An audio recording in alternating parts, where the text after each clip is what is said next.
They blocked his driveway. They mocked his frustration. What used to be a peaceful home for James Hunter became a daily battle of disrespect and humiliation, all thanks to one arrogant neighbor. Mark Taylor had just moved in and quickly made it clear he saw the neighborhood not as a shared space, but as his personal playground. His oversized black truck, more a display of ego than necessity, was parked wherever he wanted, even across James's driveway. And when James protested, he was dismissed with a shrug and a smirk. But what Mark didn't know was that James was no ordinary man. A quiet veteran with a deep-rooted sense of honor and justice, James wasn't the type to be pushed around. And when the line was crossed too many times, he decided enough was enough. James had built a life of structure and peace. His home, a modest, well-kept house on a corner lot with white trim and flower beds, was his pride. It was the home where he raised his kids, shared coffee with his wife on Sunday mornings, and waved to neighbors who respected each other. But the day Mark moved in, everything changed. It began on a crisp Saturday morning. James spotted a massive truck blocking his driveway, too wide, too close, and completely in the way. Figuring it was from a mover or delivery crew, James walked across the street to introduce himself. "Hi there, I'm James from across the way. Welcome to the neighborhood." Mark, sweaty from hauling boxes, barely gave him a glance. "Yeah, thanks," he muttered without interest. James motioned politely to the truck. "Would you mind shifting your truck? It's blocking me in." Mark didn't even turn fully to respond. "Later. I'm busy," he said, walking off. James stood there, surprised by the sheer lack of courtesy. Still, he gave him the benefit of the doubt. But this wasn't a one-time thing. The truck returned, again, and again, always across James's driveway, always with the same dismissive attitude when confronted, the kind of entitlement that made James's stomach twist. He tried everything: notes left under the wipers, polite knocks, direct conversations. Each time Mark brushed him off or simply ignored him. On one occasion, James found his note crumpled on the windshield with 2 words scrawled across it: "My street." The final straw came one frustrating morning. James tried to back out, squeezing around Mark's truck, and in the process, scratched the side of his car against a street lamp. Standing beside his scraped bumper, James stared at the damage. It wasn't just about the truck anymore. It was about dignity, about being deliberately disrespected in his own home. His fists clenched, his jaw tightened, and in that moment, James made a vow: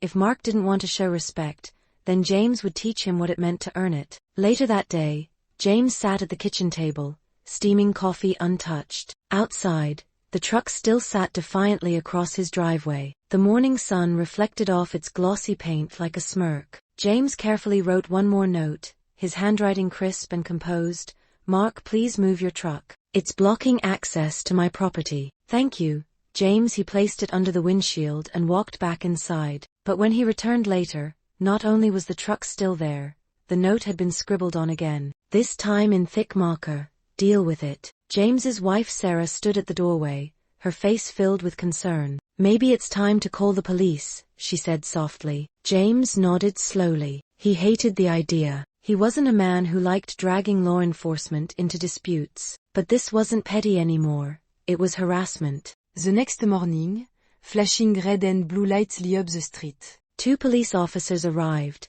taking stock of the situation. Mark sauntered out of his home with arms folded, pretending to be the victim. "He's always whining," he said, pointing at James. "It's just parking, not like it's illegal." The officers conferred, then pulled James aside. "Unfortunately, sir, the laws around street parking here are vague," one said sympathetically. "Technically, he's not breaking any ordinances." James nodded quietly. He expected it, but the sting still hit hard. Mark turned to him, grinning like a child who had just gotten away with breaking a rule. "Nice try, old man." "Guess no one really care what you think." The words weren't just cruel, they were deliberate. And that night, as James sat in his living room, the sound of Mark's bass-heavy music bleeding through the walls, something inside him shifted. He'd tried reason. He'd tried kindness. Now, it was time for something else. He would fight back, with facts, with community, and with everything he'd learned through years of service and life. And Mark?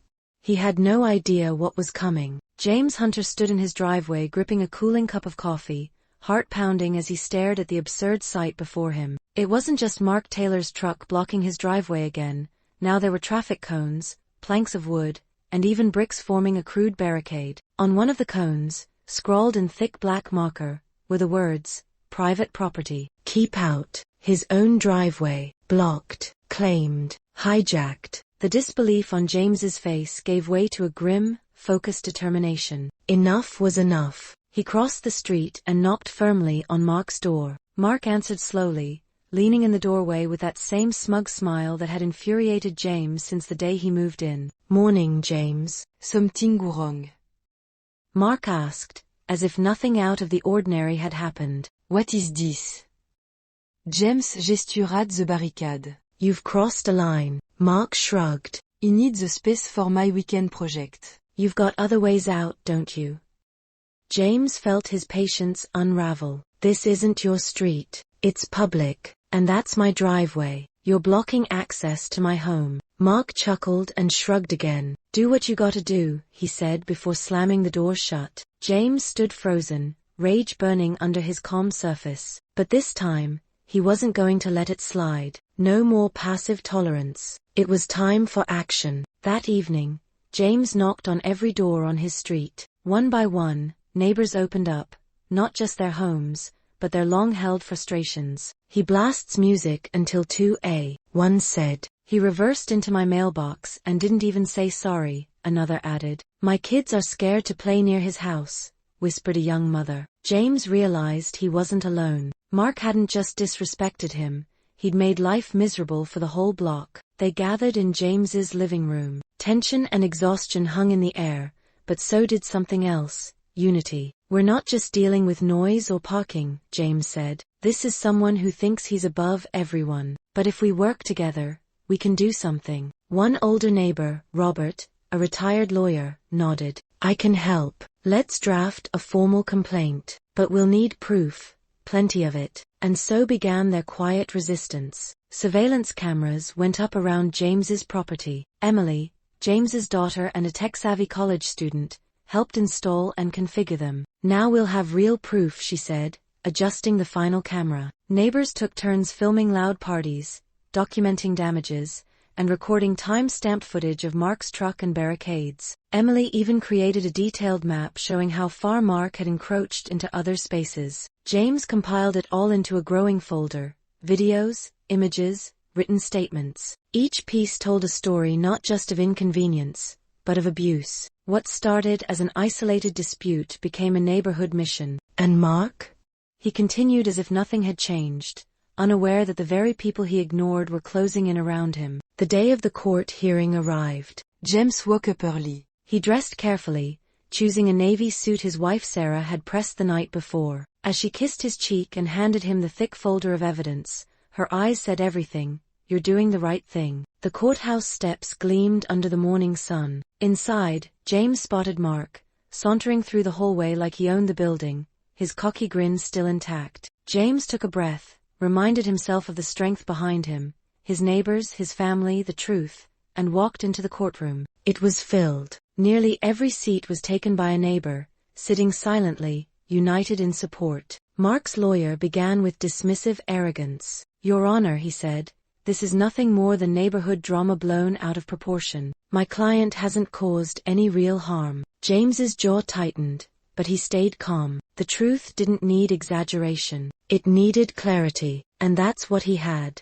Mark leaned back in his chair with smug confidence, certain the outcome was already sealed. But Robert, James's retired neighbor turned legal ally, stood with calm conviction. "Your Honor," Robert began, "we intend to show that Mr. Taylor's behavior wasn't just disruptive, but deliberate and damaging, to my client and to the entire neighborhood." One by one, Robert presented the evidence. Clear photos of Mark's massive truck blocking driveways, time-stamped videos capturing the makeshift barricades he erected, written statements from neighbors recounting property damage, sleepless nights from blaring music, and the constant tension Mark brought to their lives. The courtroom grew increasingly silent. The impact of Mark's behavior was undeniable. His smugness faded quickly, replaced by defensiveness. "This is ridiculous," Mark snapped. "I didn't hurt anyone. I have the right to park wherever I want." The judge, a sharp-eyed woman with a firm tone, raised a hand to silence him.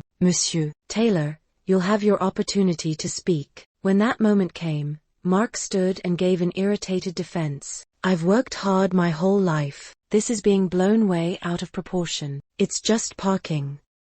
The judge leaned forward. Blocking access to a private home, setting up barricades, and disrupting the peace of an entire neighborhood is not a minor issue. The evidence proves repeated, intentional disregard for others. As she spoke, Mark's bravado collapsed. His lawyer shuffled uncomfortably. The judge's verdict was swift and clear. Mr. Taylor, you are ordered to remove all obstructions immediately, cease any further harassment, and pay fines and damages. You will also reimburse Mr. Hunter's legal fees. The room broke into quiet murmurs. James exhaled deeply, relief flooding through him. Finally, justice. Mark stood abruptly. I'll appeal this.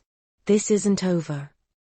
You are free to appeal, the judge replied calmly, but given the strength of the evidence, I doubt the outcome will change. Even the bailiff couldn't suppress a small smile. Outside the courthouse, James was surrounded by supportive neighbors. You did it, one said, clapping his shoulder. James offered a rare, heartfelt smile. The fight had taken a toll, but it had been worth every second. In the following weeks, change swept through the neighborhood. The barricades came down. One morning, James looked outside to find his driveway completely clear. The quiet satisfaction he felt was deeper than words could express. Neighbors noticed too. The street, once tense, began to feel like home again. Inspired by James's courage, the community rallied. Robert suggested forming a neighborhood committee, not to govern, but to mediate and maintain respect. They gathered in James's living room, planning fair guidelines and volunteering to serve as peaceful mediators. No more unchecked egos, just neighbors looking out for each other. Mark, meanwhile, kept a low profile. He had mentioned appealing the decision, but with no support and no evidence, he quietly faded into the background. One day, Sarah rendait James' enveloppe. Inside was a framed letter of thanks signed by every neighbor, to James Hunter, whose courage and perseverance brought us together. Thank you. James swallowed hard, touched beyond words. He hung it in his study, next to his medals and family photos, a symbol of what quiet determination could accomplish. That evening, James sat on his porch, the sky bathed in warm orange hues. Laughter from children echoed down the street. The neighborhood was alive again. He closed his eyes, breathed deeply, and felt something he hadn't in a long time: peace. His story wasn't just about a truck or a driveway. It was about dignity, justice, and the strength of standing up, not just for yourself, but for what's right. And for the first time in a long while, James Hunter felt truly at home.